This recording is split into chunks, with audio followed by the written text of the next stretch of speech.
Le royaume de Dieu, la Bible dit, le royaume de Dieu s'est approché de nous. Donc, le royaume de Dieu, c'est qui? C'est Jésus, ses anges et toute la royauté. Voilà. Le royaume de Dieu est descendu sur terre pour pouvoir sauver l'humanité. C'est une autre dimension qui est descendue sur terre. Donc, bien comprendre que nous entrons pour exercer la parole. Voilà. Il faut entrer dans le royaume de Dieu.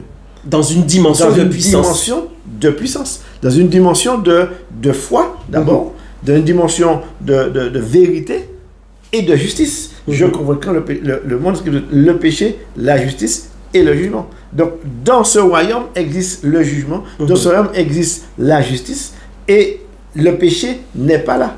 D'accord? Parce que tous ceux qui entrent croient en la parole. Et la foi confère de la puissance. La foi confère de la puissance. C'est ça. La foi dans la parole confère de la puissance. Exactement. Et c'est pourquoi, en fait, lorsque nous vivons dans le royaume de Dieu, c'est-à-dire que nous vivons dans la sphère du royaume, c'est-à-dire que, et on va voir tout à l'heure comment demeurer dans ce royaume. Ce ne sont pas les mêmes lois qui s'appliquent. Ce ne sont pas les mêmes lois qui s'appliquent. Voilà. C'est-à-dire que nous sommes dans le royaume de Dieu et nous avons des comportements, des attitudes à avoir dans ce royaume. C'est-à-dire que lorsqu'il vous dit ne vous inquiétez de rien, c'est la vie du royaume. Chaque jour suffit sa peine, c'est la vie du royaume. C'est ça. C'est-à-dire qu'on ne peut pas vivre dans un royaume avec les lois de la chair. C'est pas pareil. C'est pas pareil. C'est-à-dire que dans le royaume de Dieu, je vis d'une manière. C'est-à-dire que j'applique les lois du royaume. C'est ça. Et le royaume du royaume, c'est ne vous inquiétez de rien. C'est ça. Le royaume du royaume, c'est déchargez-vous sur moi de tous vos soucis.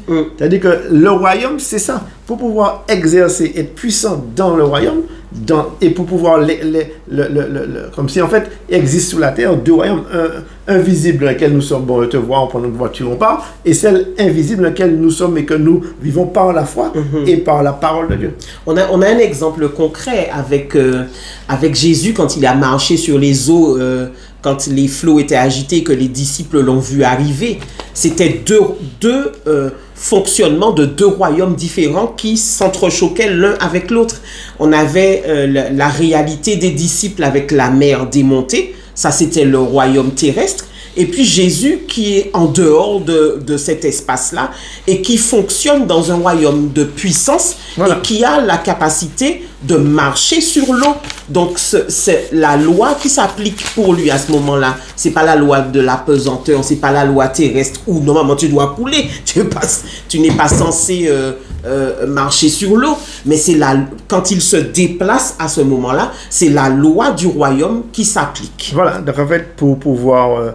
dans Matthieu 6, 25, il est dit « C'est pourquoi je vous dis, ne vous inquiétez pas de votre vie, de ce que vous mangerez, ni de votre corps, de quoi vous serez vêtus. La vie n'est-elle pas plus que la nourriture et le corps plus que les vêtements ?» Donc, la nourriture, c'est l'autre royaume. C'est ça. Les vêtements, c'est l'autre royaume. L'inquiétude, c'est l'autre royaume. Et ne vous inquiétez pas, c'est le royaume de Dieu. C'est-à-dire que c'est soit nous sommes dans le royaume de Dieu, on ne s'inquiète pas, ou nous ne sommes pas dans son royaume et on s'inquiète. On s'inquiète du moyen parce qu'effectivement, il y a une grève, on annonce une grève d'essence, tout le monde court à la station. Il y a un souci, dernièrement on a parlé de la grosse grève du lundi qui devait arriver, le dimanche les services étaient pleins, parce que les gens s'inquiétaient de la nourriture. Le dimanche les services étaient ouverts. Donc, et le royaume, vivre dans le royaume de Dieu, c'est appliquer les lois du royaume. Du royaume, qui sont en dehors de celles de la terre. Tout à fait. Et c'est ça qu'il nous a dit. Et lorsque Dieu parle de cette manière de vivre, en fait, il nous dit de ne pas s'inquiéter. Et j'ai une petite anecdote à ce sujet. Ces jours-ci, il y a des travaux à côté de l'école. Et puis, on vient me dire, oui, mais tu vas avoir de la poussière. Tu vas avoir de la poussière. J'ai des bancs blancs à l'école. Tu vas avoir de la poussière parce que les gens ont enlevé des mètres cubes de terre. Mais nous ne vivons pas sous la loi terrestre. Nous vivons sous les lois du royaume dans mon travail. Du coup, un jour, je demande à mes employés d'aller vérifier par eux-mêmes si les bancs blancs que nous avons à l'extérieur ont une goutte de poussière par rapport aux mètres cubes de terre qui sont enlevés tous les jours. Et c'est à ce moment-là qu'elles ont compris que on vivait quelque chose d'extraordinaire. Normalement, quand il y a des travaux, il y a de la poussière. Tout à fait. Il n'y a pas de poussière. Pas de Parce poussière. que tu vis, c'est-à-dire que tu as mis ta foi en Dieu Pas de poussière. Parce que tu vis, c'est-à-dire que tu as mis ta foi Voilà. en Dieu pour que la poussière puisse aller ailleurs que de vers Ce n'est ton- pas la même vers- loi qui s'applique. Tout à fait, voilà. Il y a la loi terrestre que l'on peut toucher, elle est palpable. Bon, il y a des travaux en quelque part. Le vent passe normalement. On aurait dû avoir de la poussière au niveau de l'école. Voilà. Mais la loi du royaume s'applique et donc le Seigneur montre bien que tout est sous contrôle. Tout à fait. Et c'est ça, en fait, dans le psaume 37, 7, il est dit « Garde le silence devant l'Éternel et espère en lui. Ne t'irrite pas contre celui qui réussit dans ses voies, contre l'homme qui vient à bout de ses mauvais desseins. » C'est-à-dire qu'en fait, ça, c'est la loi du royaume également. C'est-à-dire que c'est ne pas s'irriter, ne pas s'énerver. Il a réussi, ça, c'est son problème. Ça, c'est pas Dieu a un chemin pour toi. Philippiens 4, verset 6, il nous est dit « Ne vous inquiétez de rien, mais en toute chose, faites connaître vos besoins à Dieu par des prières et de supplications avec action de grâce. » Ça, c'est la loi du royaume. Ne vous inquiétez de rien. C'est-à-dire que si on s'inquiète, on n'est pas dans le royaume de Dieu. C'est-à-dire que le royaume, c'est dans une sphère dans laquelle nous avons décidé de vivre C'est ça. et d'appliquer des lois. Nous sommes dans la loi française, on applique la loi, il y a tout un système, tout un dossier sous les lois à appliquer. Et il nous est dit, nul n'est censé ignorer la loi. Nul n'est censé ignorer la loi du royaume. Si vous Dieu et Satan sait que vous ne les appliquez pas. Lorsque vous ne les appliquez pas, il sait que vous sortez en dehors de ces lois. Et donc, Lorsque il vous a êtes hors la loi, l'avantage. donc vous avez une contravention parce que et vous êtes taxé par lui en disant que vous êtes enfant de Dieu, mais vous n'appliquez pas la loi du royaume de Dieu. Et c'est ça, croire en Dieu ou croire en sa parole. Si Dieu vous dit que vous êtes dans le royaume de Dieu, vous êtes dans son royaume. Et Il a donné les il clés. a donné les clés et il faut vivre selon la loi C'est ça. du royaume. Et c'est ça en fait que Dieu nous demande. Le psaume 37, 3, 5. Confie-toi à l'Éternel et pratique le bien et aie le pays pour demeure et la fidélité pour pâture. Je dirais, et le royaume pour demeure. Aie le royaume pour demeure. D'accord? Quand il dit là, le pays pour demeure et la fidélité pour pâture, vis dans le royaume. C'est ça. Pleinement. C'est-à-dire que ça devrait être notre juridiction maintenant. Voilà. Changer de juridiction. Voilà. Comprenez bien que croire en Dieu, tout le monde croit en Dieu. Croire en sa parole, c'est d'abord croire que je suis dans un nouveau royaume. Le royaume de Dieu s'est approché de nous. Il y a la vie, il y a l'harmonie, il y a la bénédiction. C'est vrai qu'on aura des influences, bien sûr, de l'autre royaume.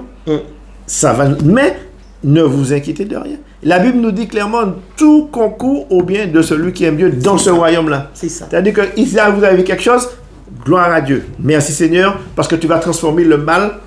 C'est ça la puissance qui vit, qui existe dans le royaume. Il y a des lois dans le royaume. Dieu transforme le mal en bien. Il va le transformer en bien. Voilà. Si nous y croyons. C'est Mais ça. si nous doutons et puis nous remettons en cause et que nous commençons à pleurer, ah oui, ceci, oui, cela, ça c'est les lois de l'autre royaume. En fait, il faut croire ce que papa dit. Voilà, il faut le croire. Un enfant de 5 ans, son papa lui dit quelque chose, il va pas chercher. Papa a dit, ça va se faire. Il faut croire ce que papa a dit. Ce que papa dit, ça va se faire parce que c'est papa, je peux lui faire confiance. Tout à fait. Donc je crois que vous avez bien compris cette partie de croire en la parole et croire en Dieu. C'est-à-dire c'est croire d'abord que vous êtes dans un nouveau royaume. Vivez dans ce nouveau royaume. D'accord?